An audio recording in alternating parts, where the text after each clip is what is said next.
how to install Ali Auto Finance app. So just tap get, and then yeah, you will just be able to easily install it. So pay from anywhere with Ali Auto. It's a quick, simple, and secure way to make payments and manage your vehicle accounts on the go. Enroll in Ali Auto from the app login screen or enter an existing username and password. Set up and use Touch ID or Face ID for quick and secure logins.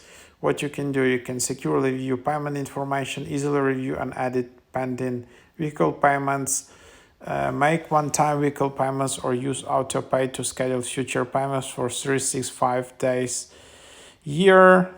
So there you have it. Manage your auto, all accounts in one place, make one-time payments, or set it and forget it with autopay.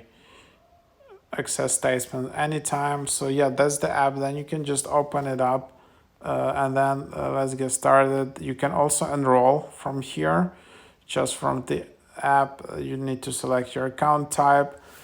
You need to have the last four digits of SSN, account number, and date of birth. And then here you can also win or who ID. That's like a vehicle identification number. It's 17 digits, which can be found in a number of places, including your most recent billing statement, on your insurance documents, on your content purchase agreement, or on the inside of the windshield of your vehicle. So there you have it.